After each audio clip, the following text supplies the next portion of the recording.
Hello and welcome to the Paul Green Comedy PaulCast for November 4th, 2024. This is episode 313. Stand-up comedian, actor, and improviser, Paul Green, coming to you, sharing my journey in hopes that you will embark on your own. Do we actually embark on a journey? Isn't everybody you're always journeying, right? Whether you know it or not. We're all on a journey, maybe some more deliberate than others. Just waking up, going out in the day, going to work, getting stuff done. It's all the journey. Don't stop believing. Journey cameo. By the way, I saw Journey live with my lady a couple months ago, and not gonna lie, they weren't very good. I think they stopped believing. Anyway, that's not what today is about. What is today about? Man, I'll tell you, it was a somber day in the life of Paul Green. So about 20 years ago for Christmas, my dad and my little brother bought me a Yamaha portable keyboard. And I remember at the time going, oh, that's nice and thoughtful, but, I don't really have a need for this kind of keyboard. It was, this is for all the keyboard nerds out there. It wasn't like weighted. It was it wasn't like a full 88 keys, but I was like, oh yeah, that's cool. Maybe I'll need this one day. Well, that keyboard actually ended up being a huge blessing because several years after that, I started to get into music improv and playing piano for music improv troupes. And then I started incorporating piano into my stand-up comedy. And that keyboard really ended up being a great travel keyboard for me because it was a little bit smaller than, again, like a full-size keyboard and had a bunch of patches on it. And, and I could do all kinds of stuff. So it really ended up being a very useful tool for me. And that keyboard, man, it has been everywhere. Well, not everywhere. Let's see. Well, obviously, I got it here in Arizona. I brought it with me to Los Angeles, and then I traveled with it. I once traveled with it to Houston. I traveled once with it to Chicago. Trying to think of like the furthest. Brought it to Vegas, Yuma, Arizona, Vail, Arizona, Marana, Arizona, San Diego. Did a gig in San Diego, Portland, Seattle. Did I bring it to... I did a gig up in Salt Lake, but I can't remember if I brought the keyboard with me or not. But anyway, it has served me quite well for the better part of about 20 years that I've had that keyboard. Well, a couple years ago, a couple of the keys started shorting out and just wouldn't sound. And it was the same two notes every octave. So it was like I think it was the B and the E, if I remember right. Because it was a tritone. And they would just cut out randomly. And then sometimes they would kind of randomly click back on. So I'm like, okay, something's going on with the circuit boards here or something. So a couple years ago, I took it all apart and I just tried to see if I could figure out what was causing the keyboard to short out. And for these couple of keys not to play, and took it all apart, kind of just looked around in there. I didn't really see anything. So I put it back together, and then the keys worked for a while. And then about a year ago, it started cutting out on me again, those same keys. And I figured out that if I push down really hard on both sides of the keyboard and just press down, like almost kind of bending it in half when it was on like the stand, those keys would kick back on. So I'm like, all right, there's something going on with some sort of electrical component in this thing.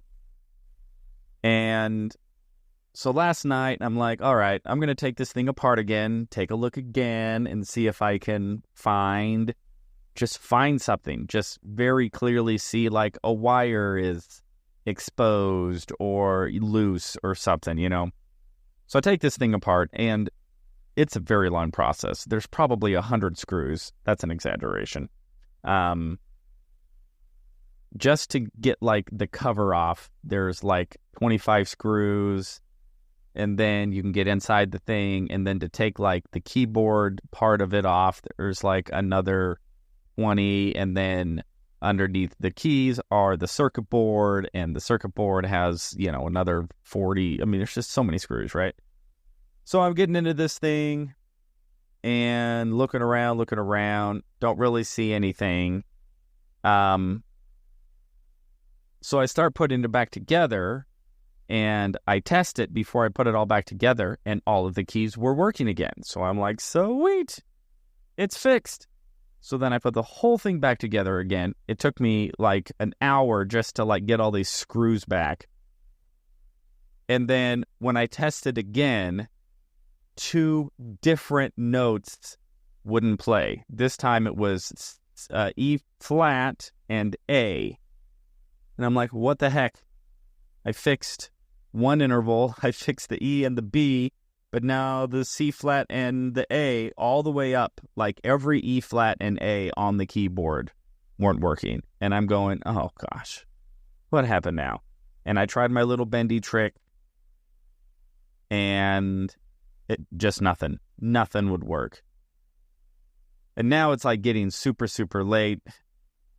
And I'm just going, what the heck do I do here now, right?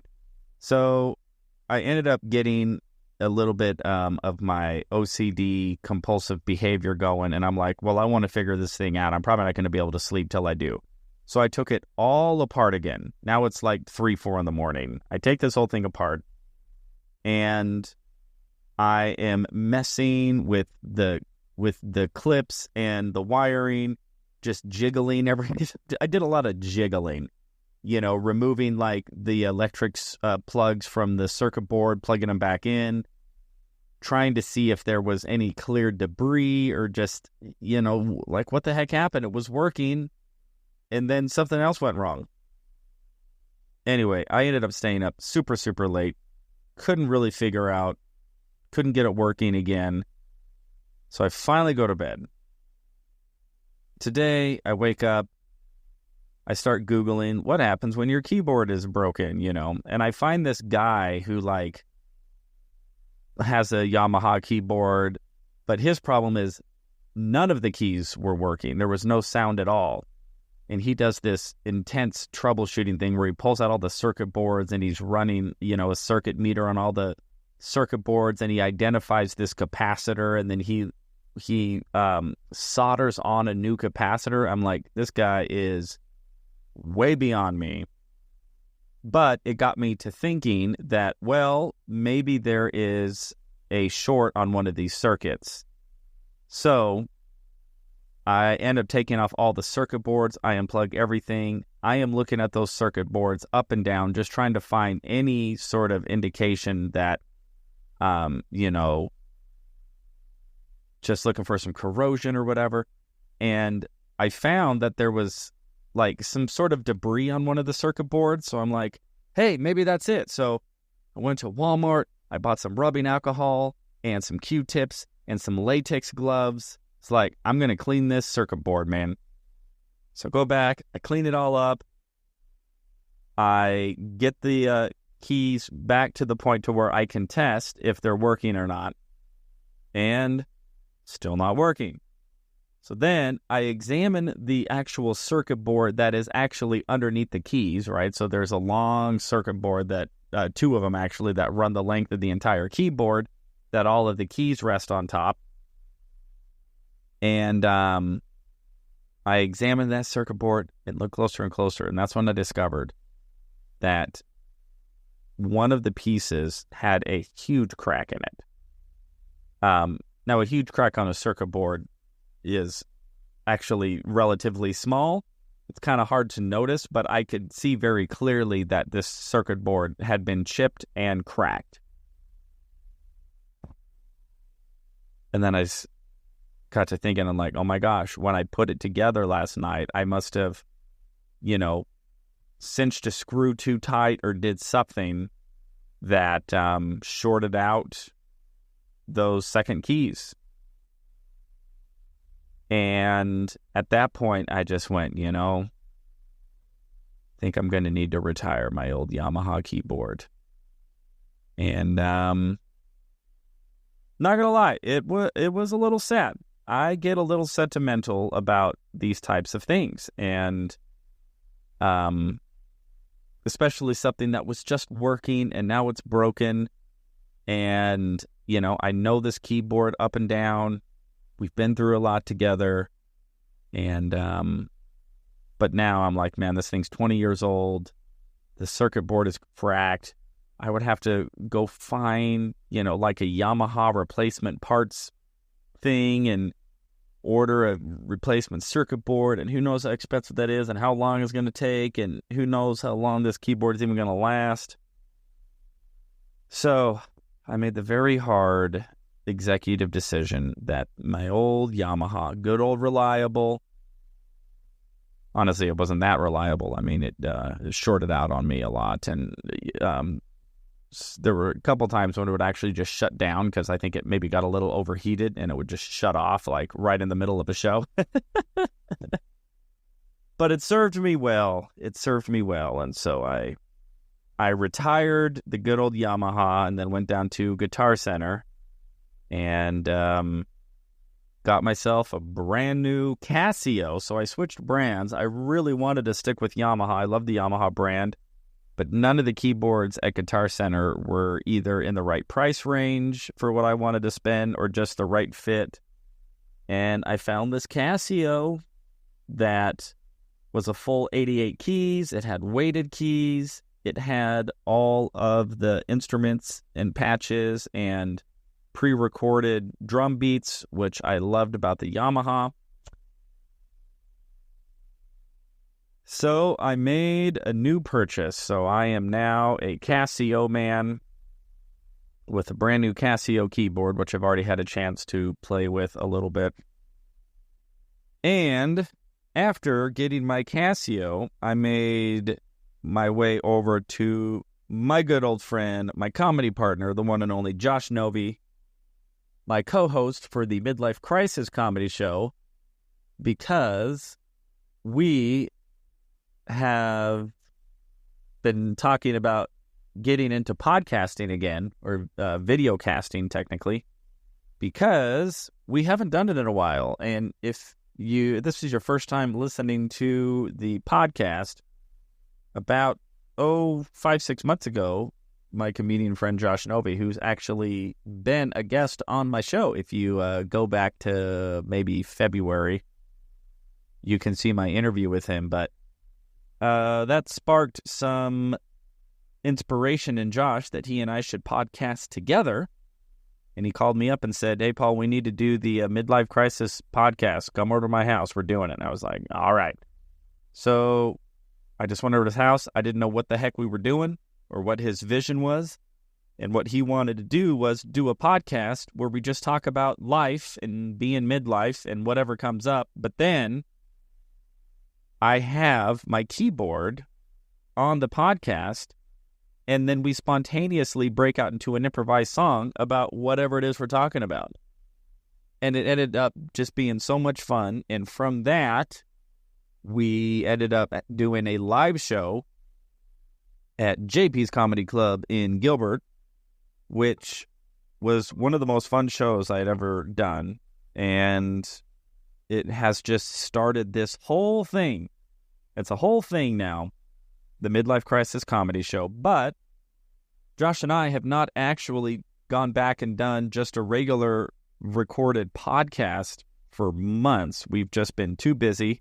Josh has been producing a movie, and he's been out of town and pulling his hair out trying to get that movie produced. I've been traveling a lot. We've been doing live shows, trying to get those advertised. And so there just really hasn't been a lot of time for us to just go back to doing the good old podcast with just him and I without an audience. And we also decided that we wanted to up our game on our podcast.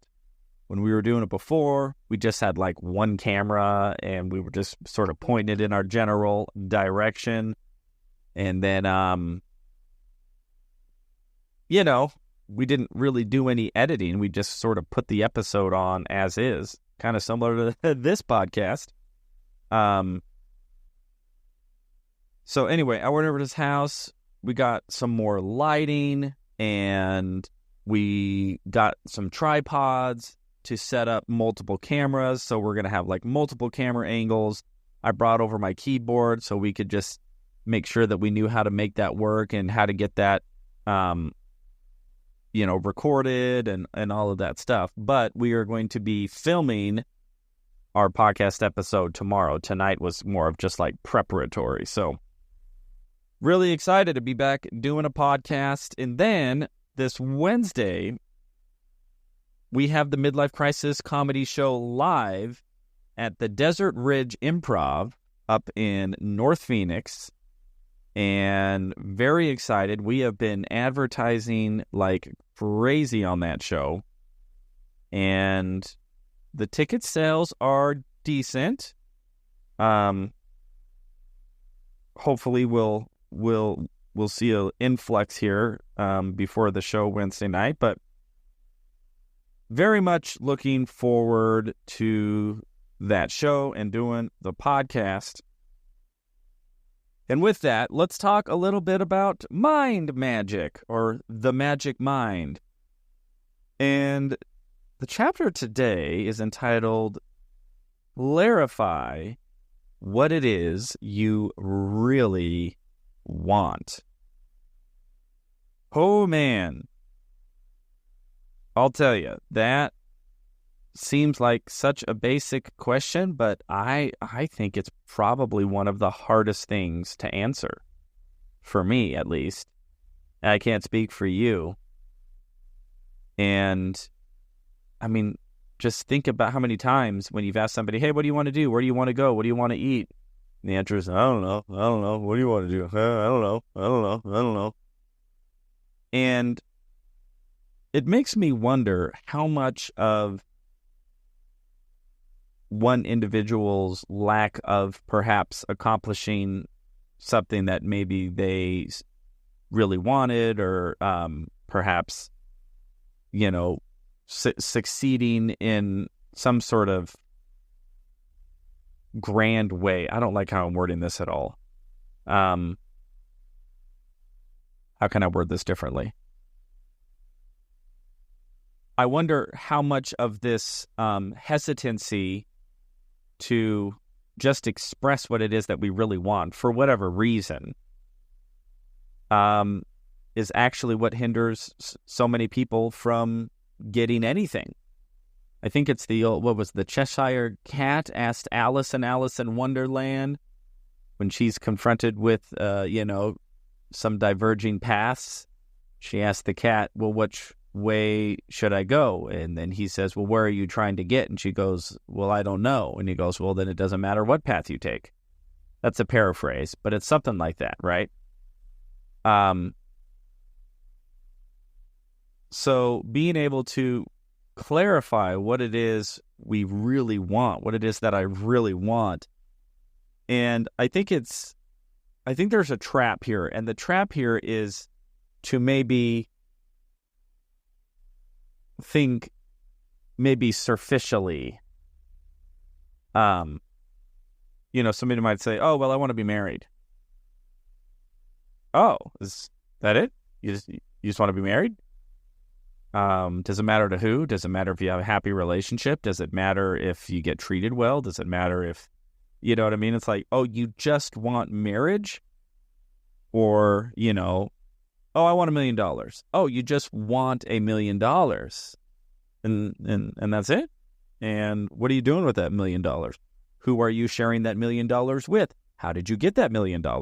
What are you doing when you wake up in the morning because you have that $1 million, right? I think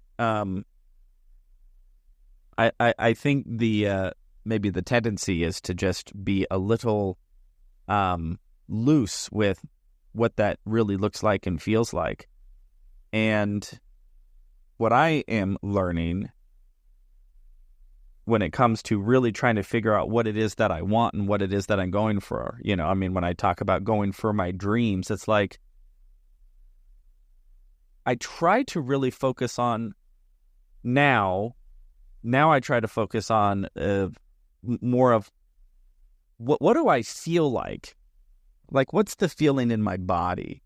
And when I wake up and all my dreams have come true, have they just come true on a surface level? Or is there some sort of deeper meaning and fulfillment that I am striving for that underpins perhaps the superficial expression of maybe what that dream is, right? Like, for example, like the $1 million. Oh, I want $1 million. Well, is that what you really want? Or do you want to wake up in the morning and feel a sense of wealth and feel a sense of financial safety and feel a sense of fulfillment for what you're going to do that day to be earning that kind of money? And I find that focusing on not so much the superficial expression of what I want, although I do plenty of that, don't get me wrong, but I also try to really make sure that then I go deeper with it and go, okay, so, I'm pursuing this dream in comedy. Do I just want fame? And then I go, well, no. Like, just saying, oh, I want to be famous, that to me is sort of trite. And being famous doesn't have any real meaning. If I just wanted to be famous, I could just go do something, infamous and get my name plastered all over the paper. Hey, I'm famous. Everybody knows my name, right? So it's not a matter of fame for fame's sake. It's a matter of what am I experiencing as someone who has achieved a certain degree of notoriety as a performer? What does my days feel like? What do they consist of? What types of experiences am I having? And I'll actually take some time throughout my day to, meditate and visualize and experience that in real time. Just going, yeah, what will that feel like to, achieve a certain level of success as a performer? And what type of people am I talking to? And, what type of people are approaching me? What type of, industry professionals and, casting directors and other comedians and bookers and producers and all of that? Like, what does that really feel like?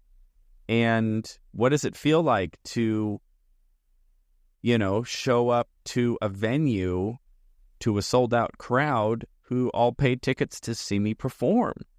And then I get to share this intimate moment with them. I get to share laughter and connection and be vulnerable with them and share this gift of laughter with them. And I'll often do this before I go on stage, especially if I'm kind of like in a bad attitude and I just kind of know it, like I'm not feeling it or I'm feeling like insecure or anxious.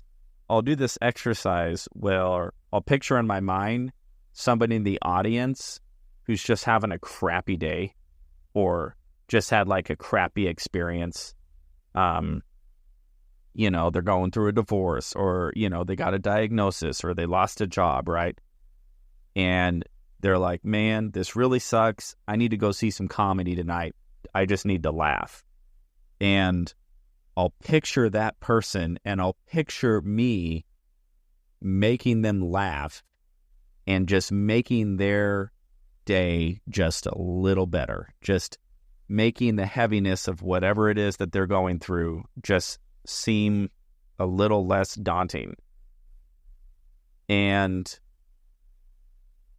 I will picture me being able to then have those experiences on a more large and grander scale as I grow as a performer and, you know, get more opportunities and whatnot. So that's what I really want. You know, the money and the cars and the, you know, and the swanky clothes and, you know, all of that stuff. Yeah, whatever. That's like not what, that isn't what is compelling to me. What's compelling to me is being able to have an influence and spread some joy and laughter and general emotional connection with audience members who, you know, came out to see a show and have a good time. So try to focus on what it is you really want. And then once you've chosen that, then to me, it's just a matter of staying focused on that want and pursuing it every single day until it's reality. That's the theory anyway. All right, everybody. That is all for me for today. This is the Paul Green Comedy PaulCast for November 4th, 2024, episode 313. I love you all so much. I hope you're doing well. Your dreams are coming true, and I will talk to you tomorrow.